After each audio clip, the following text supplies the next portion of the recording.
तक से मुझे याद है यह कार्यक्रम लखनऊ में हुआ करता था और एक कार्यक्रम यहाँ, तो यहाँ जो अभिभावक के रूप में हम लोगों को मार्गदर्शित करते थे कि मैंने शुरू में ही बताया कि यह मृत्यु लोक है।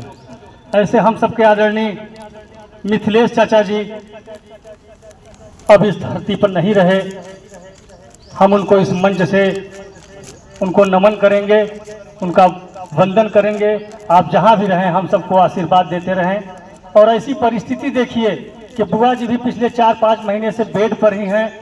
उनको बताने की स्थिति हम लोगों की नहीं थी। 2-3 दिन पहले उनको पता चला, वो अवाक रह गई, रो भी नहीं पा रही थी, कुछ कह भी नहीं पा रही थी। ऐसी परिस्थिति इनके साथ बीता है, लेकिन क्या करेंगे, यही जीवन है, इसको स्वीकार करना पड़ेगा।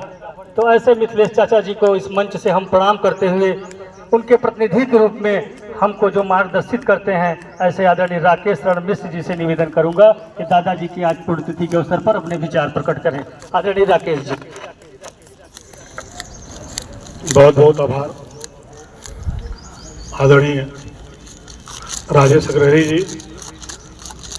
सबसे पहले आपके सुंदर संचालन के लिए, जैसा अखिलेश भैया ने कहा, मैं भी आपको नमन करता हूँ, वंदन करता हूँ।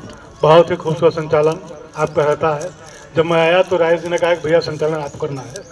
हम कहते कि आज मेरी मनस्थिति नहीं है, संचालन करने की स्थिति नहीं है, संचालन आप ही करेंगे। इन्होंने बहुत पुरस्कार करना, आज आप ही करेंगे। आज आपके संचालन में हम लोग अपना कार्यक्रम संपन्न करेंगे और जितनी भी तारीफ की जाए। बहुत सुंदर। आज ग्रामवासी दादाजी की 126वीं जयंती पर मंचासीन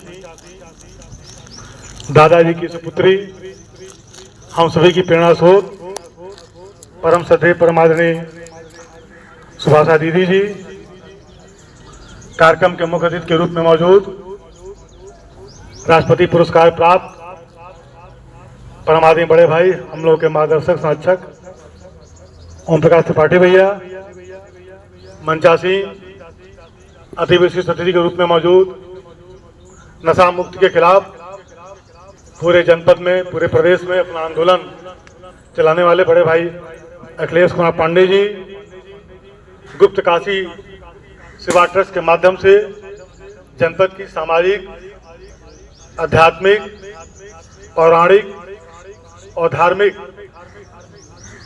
ज्वाला को जलाने का काम करते हुए और उसके प्रकाश पुंज को पूरे देश में फैलाने वाले हमारे परम प्रेमित अधिवक्ता भाई रवि प्रकाश चौबे जी, शिक्षक के रूप में मौजूद मंचासीन परम श्रद्धेय गुरु के रूप में परम आदरणीय सुरेंद्र बनवाल जी, रावर्धन से हमारे साथ चल करके आए और लगभग हर साहित्य कार्यक्रम में इनका साहित्य मुझे मिलता है। ऐसे परम आदरणीय बड़े भाई श्री दिवाकर दीदी मेघ विजयगढ़ी जी, दीदी के साथ जैसा राजेश ने बताया कि पिछले 6 महीने से साय की तरह उनके साथ लगी हैं बहन शेफाली जी, और हमारे सामने मौजूद इस जनपद के, चौपन के, ओबरा के हमारे परम आदरणीय विद्वतगण लोग, मैं आपको नमन करता हूं, वंदन करता हूं, प्रणाम करता हूं कि आज दादाजी की जयंती के अवसर पर आप सभी उनको अपना श्रद्धा समर्पित करने के लिए आए हैं। तो ये निश्चित रूप से मैं इस बात को कह सकता हूं कि कहीं न कहीं कुछ न कुछ लगाव और कुछ न कुछ अच्छाई आपके अंदर है, जिसका जुड़ाव दादाजी के जीवन से है, उनके सिद्धांतों से है। इसलिए मैं बारंबार आपको प्रणाम करता हूं।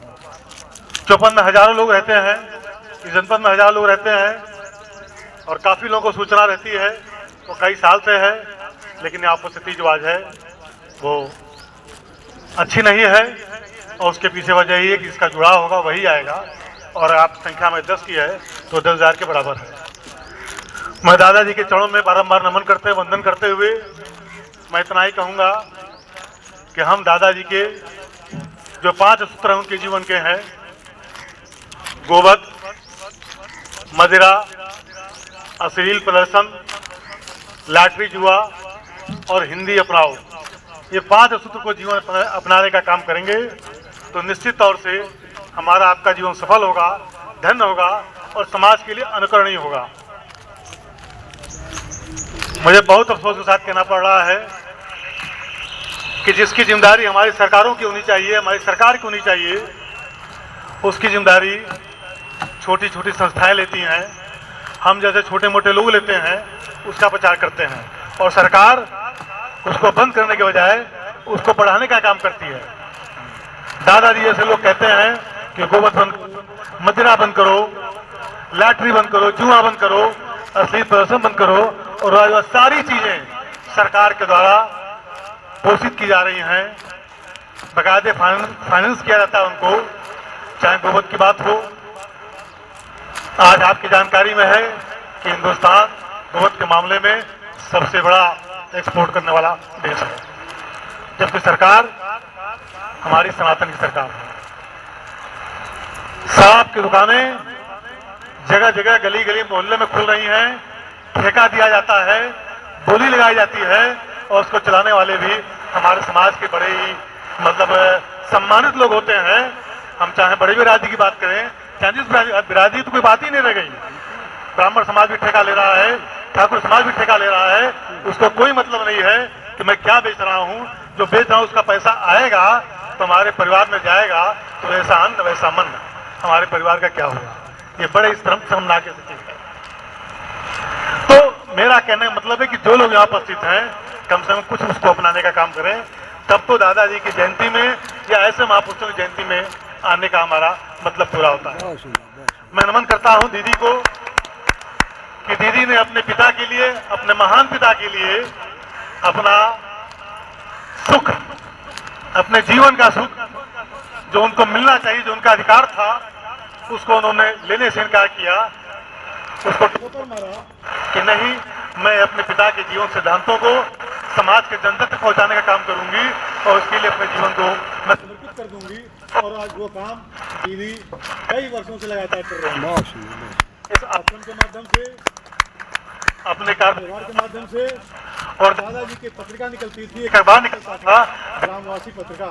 सन 1923 में जब अंग्रेजों का शासन था, जब हम गुलामी की जंजीरों में जकड़े हुए थे, ऐसे समय में जब देश को जगाने की आवश्यकता थी, क्रांतिकारियों को जगाने की आवश्यकता थी, देश को आगे बढ़ाने की आवश्यकता थी, दादाजी ने बड़े ही हिम्मत के साथ, बड़े ही ताकत के साथ, फौलादी सीने के साथ उस पत्रिका को निकालने का काम किया।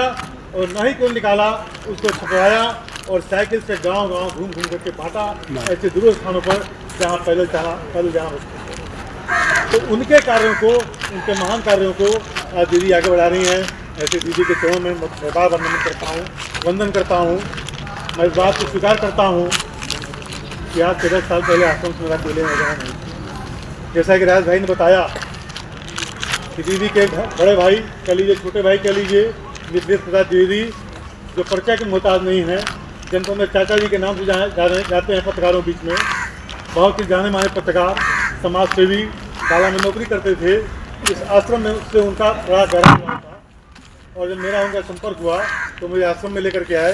और एक बार आश्रम में जब लाए तब मैं आश्रम का होकर रह गया और आश्रम में जब से मैं जुड़ा हूँ, ऐसी आवाज है, 10 आदमी हम लोग हैं, और मेरा मानना है कि हम दादाजी के सूत्र को हमने अपना लिया, अपने जीवन में खरीद कर लिया, तो निश्चित तौर से मैंने तो 2, 4, 5 काम कर ही सकता हूँ। बहुत सुंदर। और जो भैया अखिलेश भैया काम करते हैं, मैं सोशल मीडिया पर लिखता पढ़ता हूँ, और जो हमारे सामने गुजरता है मिलता है, तो मैं भी उससे कहता हूँ कि यार छोड़ो, अगर तुम दारू पीते हो, गुटखा खाते हो, अच्छी चीज़ है, चलो मैं मान लिया, अच्छी चीज़ है तो अपने बेटे को खिलाओ, अच्छी चीज़ है तो अपनी पत्नी को खिलाओ, अच्छी चीज़ है तो तुम्हारा कोई मेहमान आता है उसको परोसो, तो भैया अच्छी चीज़ से खाइए, तब तो मैं मानूँ कि अच्छी चीज़ तुम खा रहे हो। और नहीं कर सकते हो तो कोई काम भी चोरी से किया जाए वो काम अच्छा नहीं होता है, तो छोड़ दो। अपने समाज के, अपने परिवार के, अपने बेटे के दुश्मन मत बनो। दादाजी के बारे में बहुत छोड़ दिया, ऐसी ठीक लगा माइक रहने और बड़ी मुश्किल से हम लोग बैठे हुए हैं। हम बहुत कुछ कहना चाहते हैं, बहुत कुछ सोच करके आए थे। दादाजी का जीवन अतुलनीय है, अनुकरणीय है।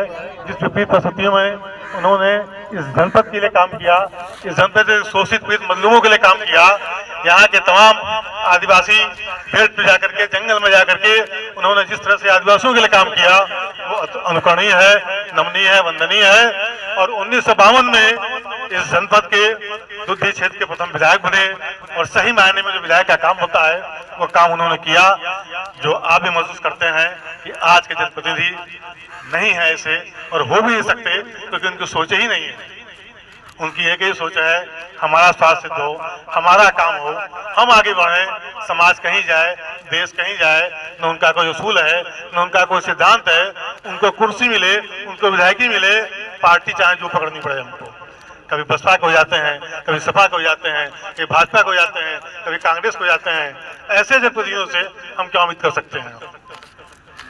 जबकि जिनके पास पैसा आता है, सरकार फंड देती है, तो भी वो हमारा काम नहीं करा पाते हैं। उस पैसे की कमीशन खोरी करते हैं। भगवान को सद्बुद्धि दे, उनको ज्ञान दे, जिससे वो सही रास्ते पर आवे। और मैं पुनः अपनी बात को खत्म करते हुए आपका आभार व्यक्त करता हूँ, नमन करता हूँ, वंदन करता हूँ और मिथिलेश ज्योति भैया के चरणों में नमन करता हूँ और उनके प्रति मैं आभार व्यक्त करता हूँ यहाँ से कि आज उन्होंने मेरे आश्रम से जोड़ा, जिसके चलते मैं आप लोगों के बीच में आकर के अपनी कुछ बात कह पा रहा हूँ। मैं राकेश मिश्रा पेशे से वकील हूँ, जनपद सोनभद्र में रहता हूँ और हाउस में। मेरे लायक कभी कोई काम हो तो आप निसंदेह निसंकोच हमसे मिल सकते हैं। मेरे पास जो सामर्थ्य होगी मैं आपकी सेवा के लिए तत्पर हूँ। बोलिए ग्रामवासी दादा अमर रहे, ग्रामवासी दादा अमर रहे। भारत माता की जय। भारत माता